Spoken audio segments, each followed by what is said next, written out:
Buying your first home is definitely an exciting time, but there are a few things to keep in mind so you don't end up having buyer's remorse.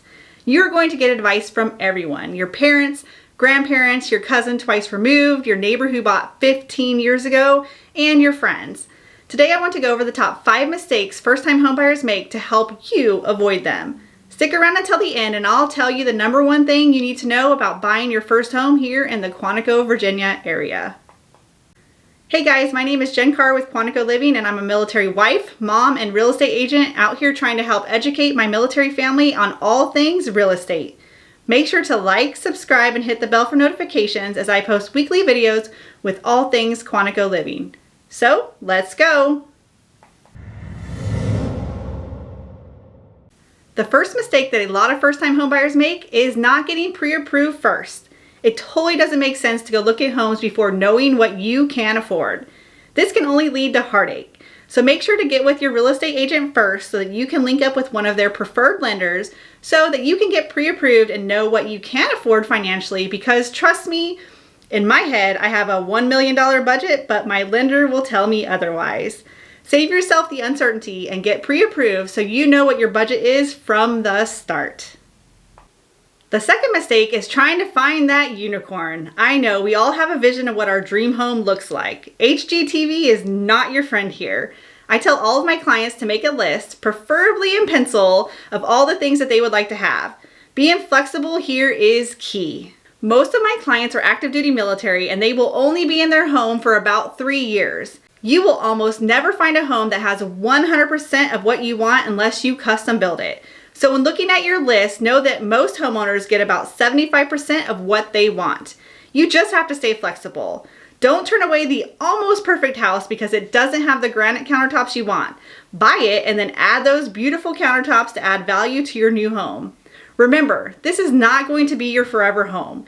If it is going to be your forever home, just know that you will still need to make some concessions or just do a custom built house so that you can get everything that you want included. My dream home will be on at least 5 acres, have a sunroom, a covered back deck, a koi pond, a chicken coop, and a chef's kitchen, even though I really don't like to cook. The third mistake first-time homebuyers make is going out unrepresented to look at homes. Maybe you wanted to check out an open house, or you clicked on the contact agent button on Zillow to get more information on a home. Those agents do not represent you. Find an agent before starting to look at homes so that you have a buyer's agent working on your behalf. Most of the time, the buyer's agent commission is fully paid by the seller's side. Sometimes new buyers will think that going straight to the listing agent will save them money or get them the house in a multiple offer situation. This is false. Please know that the listing agent represents the seller. The seller is not saving money if you use the listing agent. It just means most likely the listing agent is getting it all. So make sure you have your own representation before heading out to look at homes. You want someone looking out for your best interest. The fourth mistake is not truly understanding the cost of purchasing a home. Depending on your loan type, this will be different for everyone. I'm going to talk about the VA loan because that is about 98% of my clients. Everyone thinks I am using my VA loan, so I don't need any money to purchase a home. Unfortunately, this is not accurate. You don't have to have a down payment, but let's talk about what you do need to have. The earnest money deposit is typically about 1% of the home's cost. This is paid when the contract is accepted and can be put towards your closing costs at the end. Then you will have home inspection costs and appraisal fee. And last but not least, the most expensive part of purchasing a home is your closing cost amount. This is usually 2 to 3% of the home's cost and cannot be put into your loan. This is paid out of pocket at closing. I always get asked, what is included in the closing cost amount? I've included a link in the description on the VA funding fee and other closing cost amounts, but basically it is any loan fees, and title insurance, your homeowner's insurance, credit report fees, estimated taxes and insurance, state and local taxes, and recording fees. Your lender will give you an estimate on what your closing costs will be. Now, sometimes you can ask for seller concessions that can help pay for your closing costs. So talk with your real estate agent to see what the local market is doing to see if that is possible for you.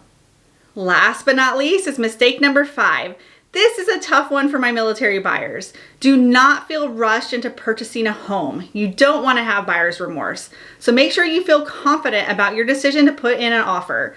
I will say this though, during the spring, summer 2022 buying season, you didn't have time to think. If you liked a home, you had to move fast or you wouldn't get that house. You had to be willing to make same-day decisions. So talk to your realtor about market conditions so you know what's going on in that local market. I never want my buyers to feel rushed or pushed to make an offer, but I also don't want them to lose out on a home they love. Just know if you wait too long, sometimes you may miss your opportunity. But guess what? There's always going to be another home for sale.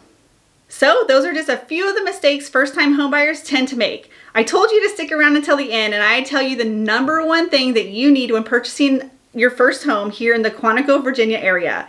And guess what? That's me, Jenn Carr with Quantico Living. I mainly work with first-time homebuyers and those that are using their VA loan. My husband and oldest son are both active duty Marines, and we've been living this military lifestyle for over 19 years now. The whole reason I got into real estate was to serve my military family in the buying, selling, and investing in real estate market. I know what it's like to get PCS orders and have to find a place to live that's going to suit my family for the next 2, 3, or even 4 years if you're lucky. You want to be able to purchase a home that you can either rent out or sell when the time comes. I take all factors into consideration when helping my military buyers purchase a home. So look no further and let me help you with the home buying process. Make sure to like, subscribe, and hit the bell for notifications as I post weekly videos with all things Quantico Living. Until next time.